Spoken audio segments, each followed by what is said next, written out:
para falarmos sobre as boas práticas em Portugal, temos já connosco Alexandra Serra, administradora executiva da Águas de Portugal, António Relvas, administrador da Casa Relvas, José Teotónio, CEO do Grupo Pestana e Luís Rebelo da Silva, CFO da Bondalting Holding. Muito bom dia aos quatro, sejam muito bem-vindos. Alexandra Serra, começo por si. Águas de Portugal, como é que gera este duplo desafio de abastecimento essencial da água e promover, ao mesmo tempo, uma utilização responsável, tanto por consumidores como por empresas? Em primeiro lugar, bom dia a todos, bom dia aos meus parceiros de painel. Parabéns pela organização. De facto, esta primeira parte da manhã foi bastante inspiradora, muito interessante. Para ir diretamente à sua questão, é importante, e hoje já foi dito isso aqui várias vezes, realçar o percurso de sucesso dos últimos 30 anos no setor do abastecimento público e do saneamento em Portugal. E, de facto, garantir o abastecimento público e o saneamento foi um objetivo básico das Águas de Portugal e da nossa ação ao longo desses 30 anos. Ao longo de 3 décadas, para ter uma ideia, foram investidos mais de 5 mil milhões de euros em sistemas de abastecimento de água e de saneamento, em infraestruturas, e foram consolidadas parcerias virtuosas com os municípios, com o setor empresarial, com os setores económicos, mas estes objetivos básicos foram alcançados. Hoje, não basta despoluir os rios, hoje já não basta garantir o abastecimento público às populações. Esses objetivos foram, de facto, alcançados nas últimas 3 décadas e, portanto, é preciso olhar para o futuro. E o que é o futuro? O futuro é complexo, também hoje já foi dito, é muito volátil, muito incerto. As mudanças climáticas estão, de facto, a pressionar muito o ciclo urbano da água e estamos a assistir a uma transformação de paradigma. E essa transformação de paradigma está a motivar e a catalisar o Grupo ADP nesta década. Esta é a década, de facto, da transformação de paradigma.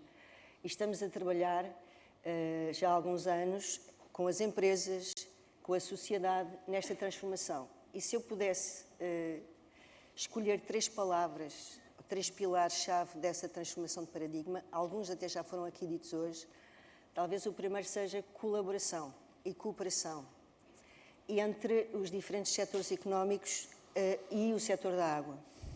Colaboração, cooperação, circularidade.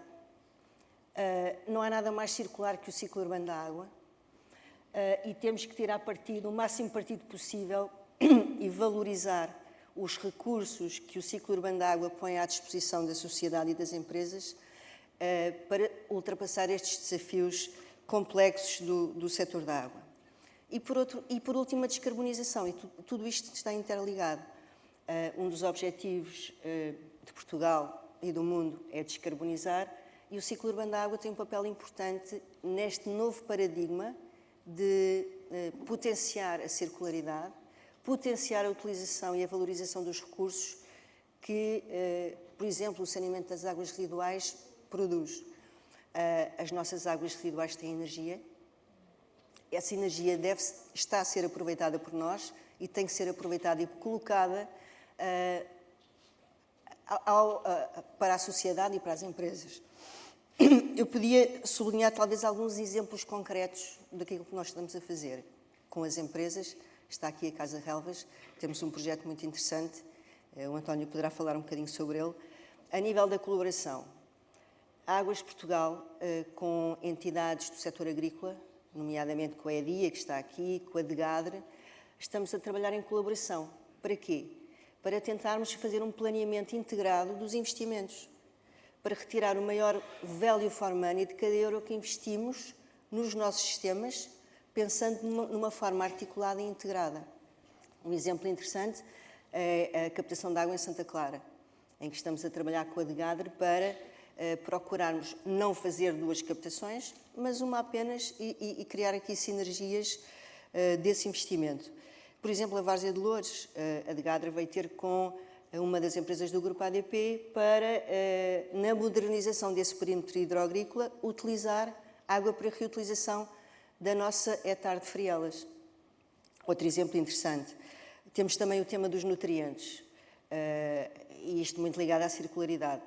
As águas residuais têm muitos nutrientes. A agricultura, as florestas precisam de nutrientes. Estamos a desenvolver projetos com a área florestal para a recuperação de solos, utilizando os biofertilizantes das nossas hectares para precisamente ter essa vantagem. Turismo. Temos também projetos interessantes com o Grupo Pestana. O Grupo ADP tem uma estratégia nacional para a utilização de água para reutilização nos campos de golfe, a nível nacional. Obviamente que o Algarve tem uma prioridade especial, por tudo aquilo que já foi dito hoje. A produção de biocombustíveis também, já falei. Portanto, há aqui projetos inovadores de criação de valor que têm que estar muito adaptados aos territórios. Isto é um aspecto também muito importante, não é? Quando falamos numa utilização responsável, eficiente, sustentável da água, não podemos deixar de falar nos territórios. E é para os territórios que temos que olhar. Já vamos aprofundar também essa questão e conhecer mais em concreto esses projetos, mas antes, Luís Rebelo da Silva, tendo em conta o seu envolvimento nos setores dos produtos químicos e dos serviços hídricos, como é que está a Bondalti a enfrentar os desafios da escassez de água? Agora conseguem ouvir-me? Estava a questionar o Luís Rebelo da Silva, tendo em conta aquele que é o envolvimento da Bondalti nos setores dos produtos químicos e serviços hídricos, de que forma é que está a enfrentar este desafio da escassez de água? Muito obrigado aos organizadores da conferência pelo convite e cumprimentar os meus colegas aqui do painel. A Bondalti é uma empresa que integra o grupo José de Mel, que tem duas áreas de negócio essenciais, uma de produção de químicos e uma área de tratamento de águas, a Bondalti Water Solutions. Na área de químicos nós produzimos cloro, portanto, essencial e muito ligado às águas, não só, também com produtos essenciais à indústria. No nosso processo produtivo, e portanto nós produzimos cloro e anilina, para por sua vez ser produzida o MDI. Na nossa atividade química, da produção de químicos, a água é essencial e é uma matéria-prima que integra os produtos finais. Portanto, nós utilizamos a água, necessitamos da água, ela integra os produtos finais. Utilizamos também a água para um conjunto de tarefas que são necessárias, designadamente no que se refere ao calor e, portanto, refrigeração. Enfim, e nesse aspecto temos uma estratégia muito clara, que é a da redução dos consumos. Temos feito esse trajeto, nós já reduzimos substancialmente os consumos através da reutilização e de processos mais eficientes do consumo, mas temos também um objetivo claro de redução e de reutilização, de aumentar a nossa reutilização até 2030 em 30%. E por essa via também reduzir o tema dos efluentes respectivos. Essa é uma tarefa que nós estamos a recorrer, com um conjunto de tecnologias e de alternativas possíveis. Também na área da captação, nós captamos água, a água que provém dos rios, também estamos a analisar oportunidades que possam haver de outras origens de captação de água ou de reutilização de água para termos alternativas adicionais na parte da utilização da água. Também temos uma outra área de negócio, entramos há alguns anos, consideramos estratégico, é uma área sustentável, é uma área de futuro e decidimos entrar também como player na parte do tratamento de águas. Comprámos a Encrote em Portugal, que se dedica-se essencialmente ao tratamento de águas de processo, mas também com competências a nível de reutilização, de channelização. E comprámos uma empresa em Espanha, Águas Alfar, a AEMA, que estava sobretudo, a sua base é sobretudo a parte das águas residuais, muito no agroindustrial, com muitas competências e muitas capacidades em termos de tecnologia, designadamente de MBR. Integramos essas empresas e nós hoje na Bondalti Water Solutions, temos capacidade em todo o ciclo de água. Portanto, conseguimos fornecer, temos soluções temos concepção, temos desenho, temos produção, temos uma fábrica também aqui em Portugal e em Espanha também. Temos produção, temos a instalação e temos, sobretudo, engenharia e encontrar soluções junto dos nossos clientes que são muito exigentes para conseguir aumentar a sua reutilização, a sua eficiência, a sua redução de custos e ajudar também nesta problemática do tratamento de águas. Fazendo essa gestão. António, como está a Casa Relvas a integrar as práticas sustentáveis que minimizam o uso de água, mantendo lá está o rendimento e também a qualidade?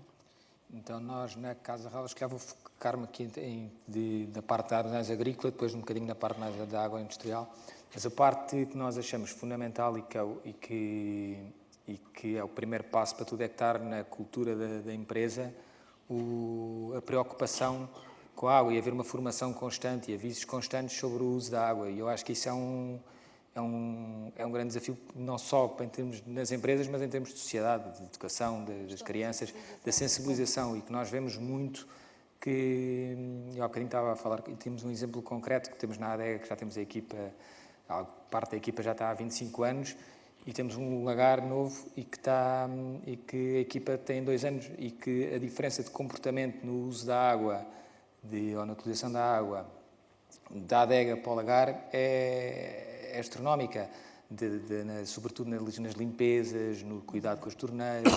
E, portanto, eu acho que há aqui um primeiro passo para todas as empresas e para nós como sociedade é esta cultura de estarmos preocupados com a água, como em Israel, por exemplo, que acho que Israel, por exemplo, tem essa cultura, que se alguém vê uma torneira na rua, há um canal para ligar, para dizer que há uma ruptura. Okay? Portanto, esse é o primeiro passo que nós tentamos implementar e que tentamos sensibilizar as nossas equipas, porque depois com esse primeiro passo é tudo muito mais fácil.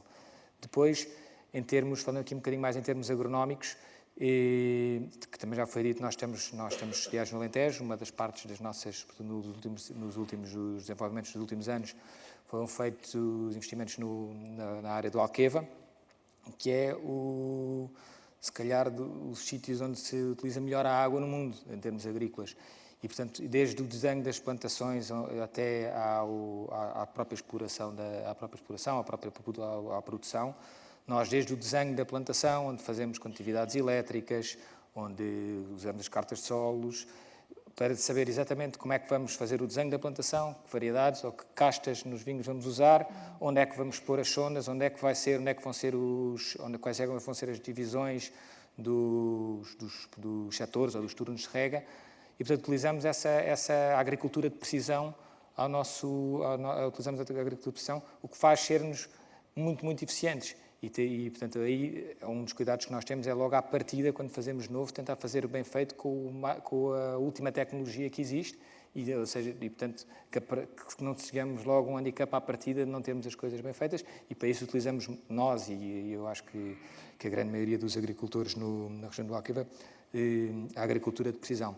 Depois, no próprio dia-a-dia das culturas, já temos as sondas nos sítios certos, já regamos com os tipos de solos adequados, dentro do que conseguimos, porque o Alentejo é uma manta de retalhos em termos de solos, e depois utilizamos imagens aéreas para dizerem os setores que estão a ser regados de forma eficiente ou não, se conseguimos, em vez de, através das imagens ou de satélites, nós usamos de aviões, mas de satélites também dá, conseguimos perceber que ainda não é perceptível a olho nu, mas que já é perceptível numa imagem de infravermelho, que as plantas estão a sofrer algum stress hídrico.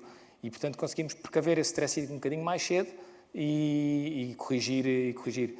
Depois é um acompanhamento muito, e isso nós fazemos particularmente, é estar muito presente no campo, ter equipas próprias. Na rega temos uma equipa própria de rega, uma pessoa que que gera uma equipa de pessoas que andam com Moto 4, com coisas tão simples como estas, e que não, para ter o mínimo de rupturas possíveis, ter a certeza que estamos a regar o que queremos, porque também há muita ineficiência ao não regar o que queremos, porque sabemos que as plantas precisam de X, mas depois temos de dar esse X, não é? Portanto, temos de ter a certeza que os sistemas de rega estão bem montados e a trabalhar de forma eficiente. Portanto, temos um controle muito grande nesse aspecto, e utilizamos, como eu estava a dizer, as sondas e imagens aéreas.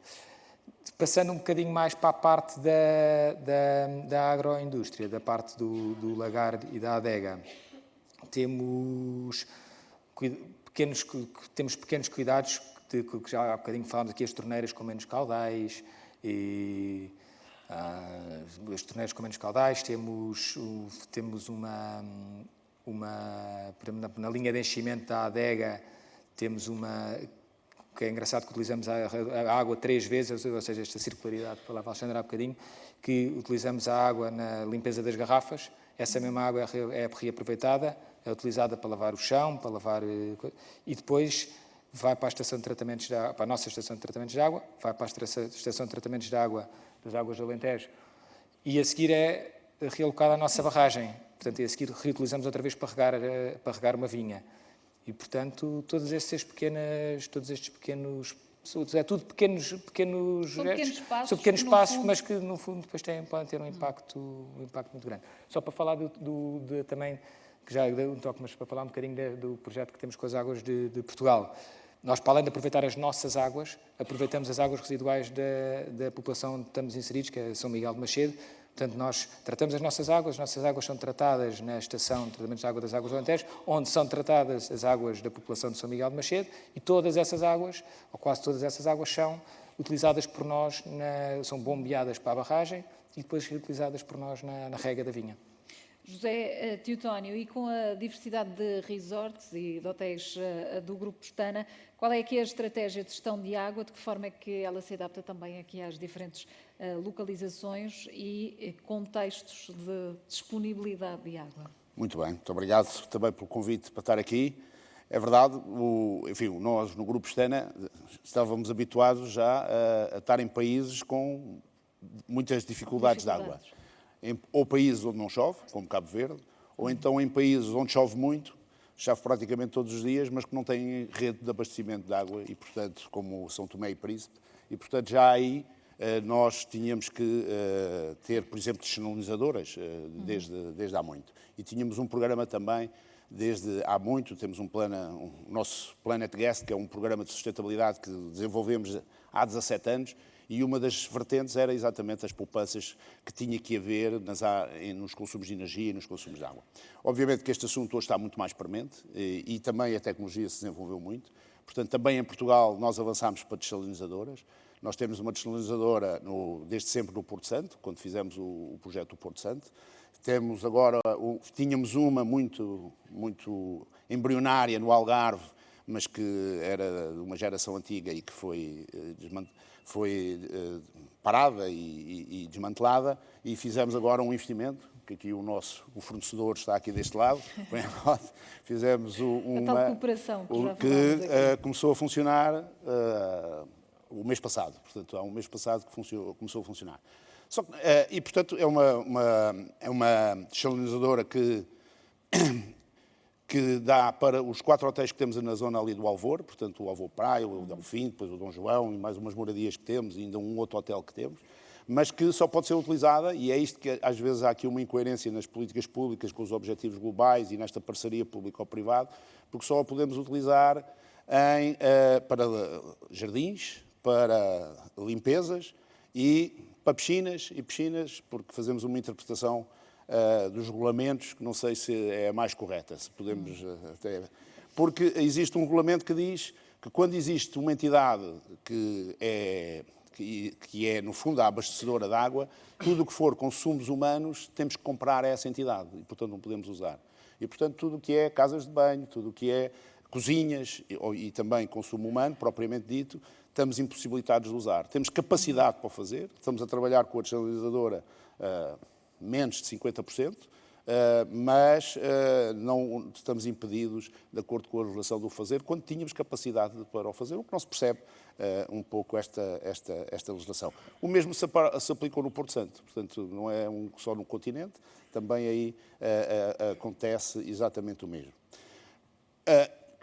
Noutro aspecto específico que também existe, tem a ver com as questões que têm a ver com o golfe, porque o golfe foi sempre das primeiras coisas que foi atacada. Nós temos os campos de golfe há 2 anos e meio, os campos de golfe do Carvoeiro, ali na zona do Carvoeiro, onde temos 3 campos e meio, um é de 27 buracos e os outros 2, 18. Estão todos preparados para poder utilizar as águas residuais da ETAR da Boa Vista, que estava.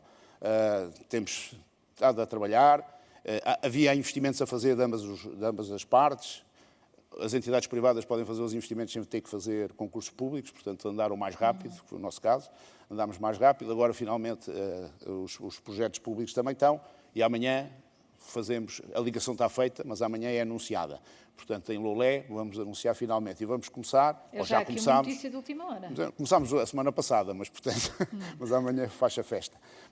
Exatamente para poder começar a utilizar as águas da ETAR, que eram deitadas no mar, não é? E poder, com isto, regar, e faz cerca de 70% daquilo que são as nossas necessidades em termos das regas do ovo. Mas um dos aspectos que concordo muito com o António, que ele falou, é a sensibilização das pessoas.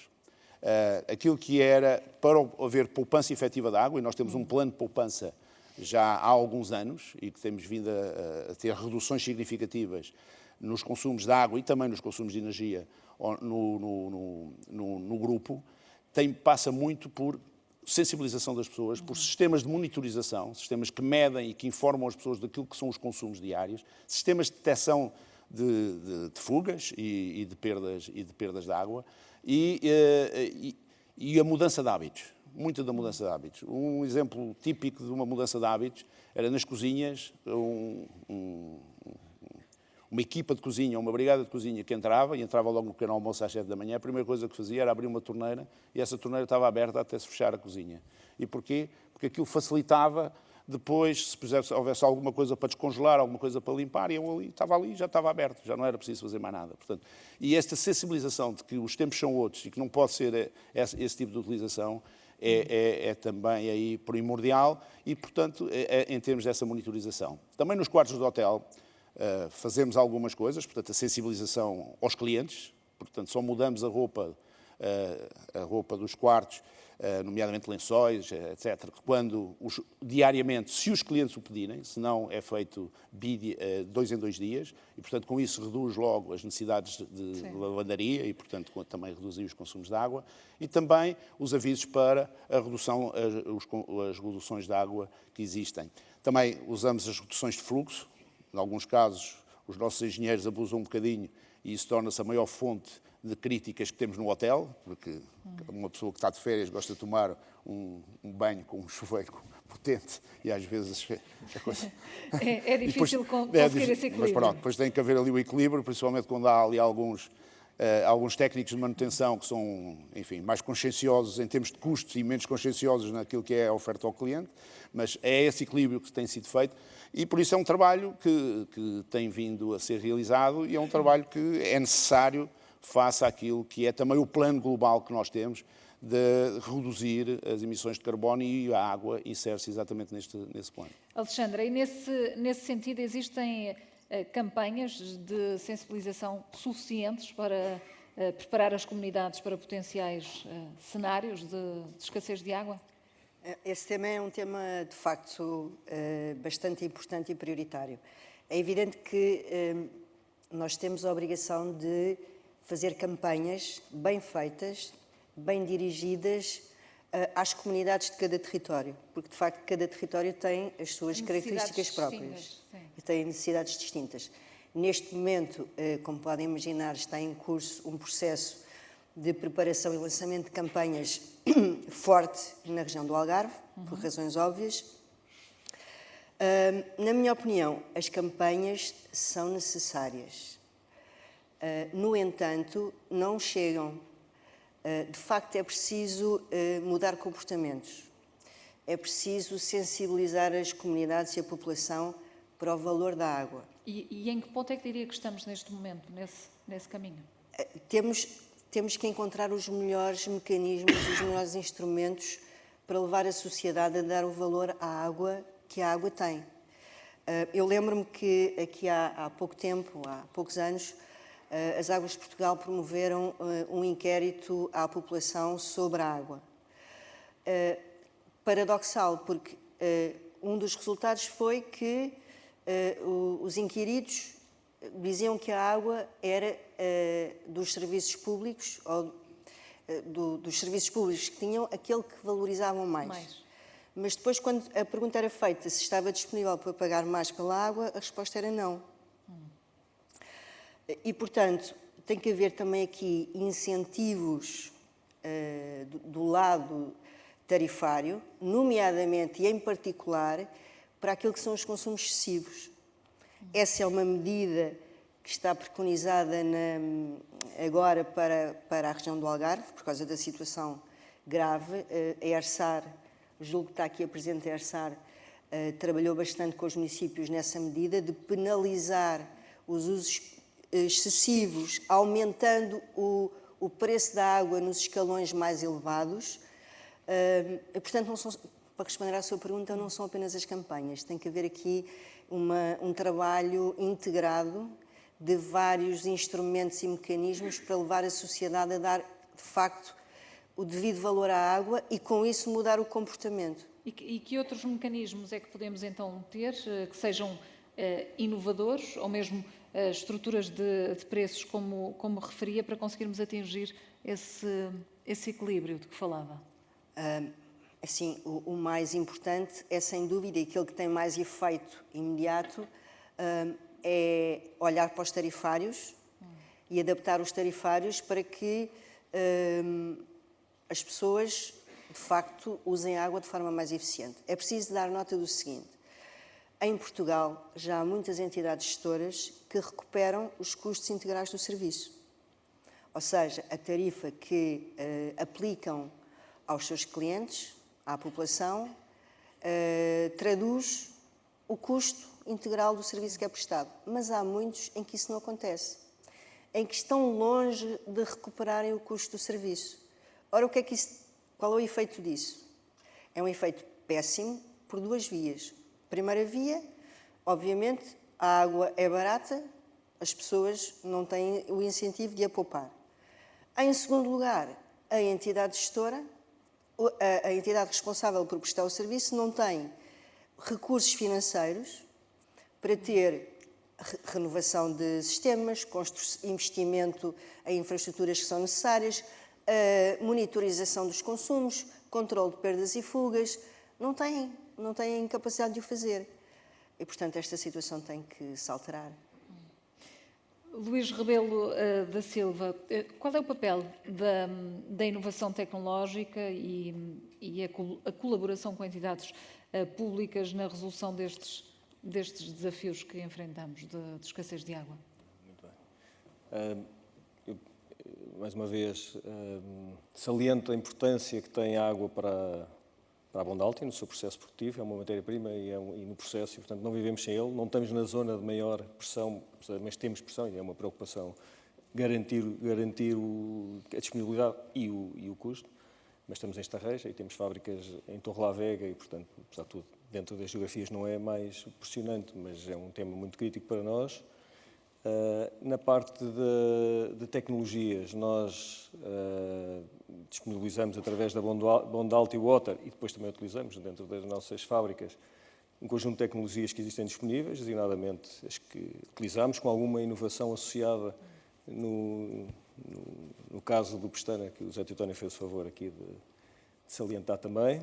E, portanto, há muita capacidade tecnológica e é muito importante o trabalho que é feito também junto das universidades e os apoios públicos que haja ao desenvolvimento destes projetos.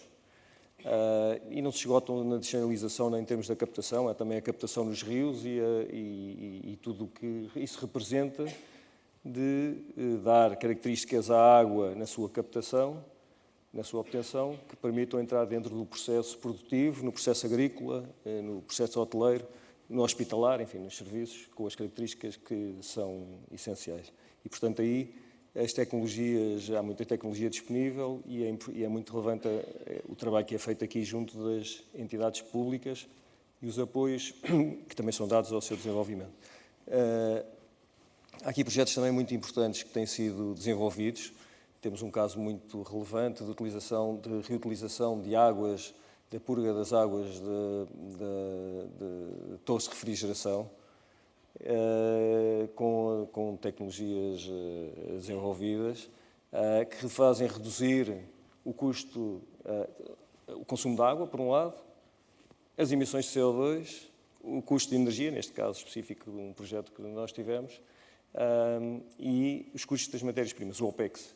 É um projeto que se pagou em 3 anos e, portanto, estes aspectos também são capacidades que estão disponíveis e que nós temos disponíveis para implementar junto, neste caso foi uma empresa industrial, no Alentejo. Mas há também um conjunto de outras tecnologias e tecnologias que nós dispomos, algumas que tiveram até apoios europeus. Nós temos muitas referências a nível dos MBRs, através da tecnologia anaeróbica é feito também o tratamento das águas residuais, que por sua vez permite a reutilização da água. Mas não só, tivemos um projeto multi-AD, vamos hoje até receber um prémio em Espanha, que foi com um projeto piloto feito numa empresa agroalimentar de produção de vinícola, em que, através de uma tecnologia também multi-AD anaeróbica, vamos fazer a reutilização do resíduo com produção de biogás, com redução também, com todo esse benefício todo, e com a economia circular que lhe está subjacente. Foi um projeto europeu e, portanto, os fundos europeus aqui, foi um consórcio, nós fomos o líder deste consórcio, teve um sucesso muito grande, com reduções substanciais de consumos por parte deste cliente e com a respectiva produção de biogás que lhe está associada. Portanto, há tecnologias que estão a ser desenvolvidas, há apoios também disponíveis e que nós procuramos utilizar. Enfim. São suficientes? Nunca são, isso é uma pergunta que a resposta é existem e tem que se procurar os subsídios para poder, porque as tecnologias também têm que ser desenvolvidas e têm que se pagar por si. Porque há muita tecnologia disponível e desenvolvida que resulta em projetos que são economicamente viáveis. E, portanto, eu acho que é preciso procurá-los e ser proativos nessa matéria. E nesta procura, António, no seu caso, está a explorar tecnologias de irrigação, assim é que é. São necessários outros métodos inovadores para conseguirmos reduzir a pegada hídrica? E eu acho que aqui já há muita tecnologia que já tem uns anos, portanto as sondas, este género de tecnologias. O que temos atualmente temos mais tecnologia para saber os solos, para conhecer os solos e portanto conseguimos localizá-los, pô-los nos sítios certos. E isso é uma grande ajuda. De resto, estão sempre a surgir pequenas novidades tecnológicas que nos vão desafiando a fazer mais e melhor. De ligações, de coisas mais... por exemplo, agora estamos a começar a trabalhar com um que acaba por ligar completamente piloto, e não acredito nada no curto prazo que haja, mas ligar os programadores de rega às sondas e às estações meteorológicas para que seja tudo muito mais automatizado e a mudança seja mais precisa. Portanto, há um grande desenvolvimento, tem havido um grande desenvolvimento na parte da rega. Mas temos ainda um caminho a fazer, sobretudo no que diz respeito à adaptação? Eu acho que há sempre um caminho a fazer, não é? Um pouco ambiciosos éramos se disséssemos que o caminho estava feito. E eu acho que há sempre um caminho a fazer. Acho que já partimos de um nível, ou seja, e aí um bocadinho ao que ouvimos de manhã, eu acho que já partimos de um nível que nós, na parte do consumo da água, eu acho que já estamos a trabalhar de forma muito eficiente, conseguimos sempre melhorar, tenho a certeza absoluta, mas acho que, e agora já não falo do nosso caso em particular, mas mais em termos globais, acho que o tema é mais a oferta do que a procura, porque acho que a procura fez o trabalho e já tem feito o trabalho e continua a fazê-lo. José Teotónio, e nestes desafios específicos que se colocam em regiões que têm, de facto, maior escassez de água, como é que estão a ser enfrentados, no fundo, e que tipo de incentivos são também aqui dados? Quer dizer, numa unidade hoteleira, quando queremos poupar, que seja energia, seja água, temos que começar logo na parte até do planeamento, logo no início da própria construção. Por exemplo, o nosso projeto de Troia, o que fez foi, no fundo, usar toda a vegetação, que era a vegetação autóctone. E, portanto, era a vegetação, e, portanto, evitar o máximo aquilo que eram questões de relva e a utilização de outras plantas que obrigassem a muitos consumos de água. E, portanto, se respeitarmos isso, o consumo de água reduz logo aí substancialmente. Mas quem diz isso diz na parte dos golfos também.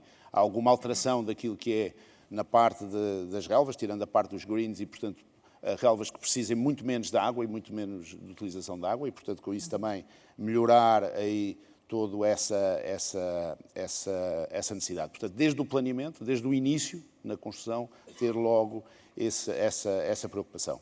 Mas, como lhe disse, muito importante é a monitorização das equipas, a sensibilização das equipas, a formação das equipas. Portanto, e essa formação, obviamente, passa por falar e sensibilizá-las, mas também por haver a tal monitorização e ter os sistemas de monitorização que nos conseguem depois dar, efetivamente, quais são os consumos verdadeiros que estamos a ter. Nestas questões, destes desafios, há aqui por exemplo, nós estamos a enfrentar agora um problema que é este. Nós temos com este processo de redução, que era um projeto que começámos por causa do carbono, mas que influencia a todas as questões de energia e também da água. Eu estava ali há bocado a ver o telemóvel, não era por desconsideração, é porque tinha pedido um número que não tinha, que era quanto é que gastávamos, quando é que tínhamos poupado de água de um ano para o outro. E já tem esses sim, em termos aqui, nós medimos por quarto ocupado, como se mede em hotelaria, é por quarto ocupado. E nós, de 22 para 23, reduzimos cerca de 10%. Tínhamos um objetivo, tínhamos posto um objetivo que sabíamos, é assim um bocadinho como, que era 15%, mas, quer dizer, reduzido de um ano para o outro, 15%, era um valor muito puxado. Mas conseguimos 10. Mas conseguimos 10. Em 2024? Conseguimos 10. Mas qual é o problema disto? O problema é que fizemos já uma redução grande, portanto já fizemos muita poupança e agora recebemos uma diretiva é que temos que poupar mais 15 para o ano. Já torna a tarefa mais complicada. E, portanto, estas normas que vêm, que são assim por percentagem, não atendem àqueles que já vão mais à frente. Se calhar para alguns que têm consumos muito elevados, o poupar 15% continuam a ser ineficientes. Para aqueles que já procuraram a eficiência, se calhar 15% torna-se uma tarefa impossível. Eu estou à vontade que vamos conseguir. Porquê? Porque como temos a desalinizadora, portanto a desalinizadora faz-nos poupar cerca de 40%, portanto já estamos dentro do objetivo. Mas isso é nos hotéis que têm a desalinizadora. Depois temos mais 2 no Algarve que estão fora, não estão abastecidos. Um o Vila Sol, ali na zona de Vila Moura, e o Viking, ali na zona da Armação de Pera, e depois esse aí, como é que vamos fazer? Como é que vamos conseguir fazer essa? Talvez se houvesse uns créditos, não é? Uns créditos que é quem poupa nos poder utilizar Pode noutros. utilizar os Quer dizer, créditos tem que haver aqui nos uma adaptação, e principalmente ao nível destas medidas que são transversais, estas medidas deveriam atender ao ponto de partida, onde é que as empresas estão, e portanto ao que já fazem, não é? Porque senão, enfim, torna-se aqui um bocadinho mais difícil conseguir atingir assim estes objetivos assim postos. Mas, claramente, há uma preocupação, hoje, das empresas todas, não é só algo que nos afeta a nós, Grupo Stena, mas há uma preocupação grande com a racionalidade da utilização da água e das outras energias em termos daquilo que é o setor. Até porque os custos têm vindo a subir substancialmente e, portanto, se não fosse por outro motivo, até esse já nos obrigaria a fazer isso. Mas fica para já a promessa de que vai conseguir alcançar ou tentar alcançar. A do Alvor é garantida. Aí é garantido. A não ser que a desalinizadora feita aqui por este senhor... Fica uma responsabilidade partilhada aqui. Estava a pensar em solucionar o problema dos outros. Fica aqui uma responsabilidade partilhada. Alexandra, com esta crescente preocupação, também com as metas que vão sendo estipuladas, como é que a Águas de Portugal está a trabalhar para conseguir reforçar a resiliência por parte da comunidade, tendo em conta também objetivos? Obrigada pela questão, porque de facto a resiliência é também uma das prioridades do Grupo Águas de Portugal nesta década. Como eu disse na minha primeira intervenção, as últimas 3 décadas, principalmente a primeira, o foco era construir infraestrutura. Agora o foco é investir. E o nosso plano de investimentos até 2030 anda à volta de 2 mil milhões de euros em infraestrutura. não a infraestrutura nova, como podem imaginar, mas na renovação de infraestruturas. E que renovação? Precisamente não é na renovação de substituir o velho por o novo, não. É uma renovação de olhar para os sistemas, fazer reengenharia nesses sistemas, de modo a aumentar a resiliência dos sistemas e do serviço. Posso dar vários exemplos. Nós temos uma análise territorial que define que há 5 regiões do país mais vulneráveis à escassez de água. Temos o Algarve, que é um caso conhecido, temos o litoral alentejano, temos o Tejo Oeste, temos o Dão Lafões e temos o Nordeste transmontano. E para cada uma destas regiões as soluções são distintas, são adaptadas àquela especificidade do território. Como podem imaginar, as soluções para o Nordeste transmontano são completamente diferentes das para o Algarve. E o que é que nós estamos a fazer? Estamos a trabalhar precisamente na direção da visão que temos no grupo de uma só água. O que é esta visão uma só água? Há várias origens, há vários níveis de qualidade da água, há águas subterrâneas, há águas superficiais, há água para reutilização, há água virtual, há a dessalinização. E, portanto, a melhor solução técnica, económica e ambiental para cada uma destas regiões há de ser uma mistura destas diferentes águas, em função daquele território. Principais soluções. Nordeste, só para vos dar um exemplo. Nordeste. Aí o que é importante é a interligação de sistemas para dar resiliência. Enquanto há um sistema que tem uma capacidade de armazenamento de água superficial relativamente robusta e outros que não, vamos interligar ambos os sistemas para dar resiliência àquela região. Por exemplo, Dão Lafões é diferente. Dão Lafões, zona de Viseu, aproveitando a robustez da grande origem da água, das águas do Douro e Paiva, no Porto, no Lever, no Rio Douro, alargar o sistema com condutas para fornecimento de água a esses municípios da área de Dão Lafões que têm problemas complicados de falta de água. E trabalhar também na reabilitação, na nova barragem de Fagilde, para complementar a resiliência com a água que vem do Lever e a água que vem dessa nova origem de água.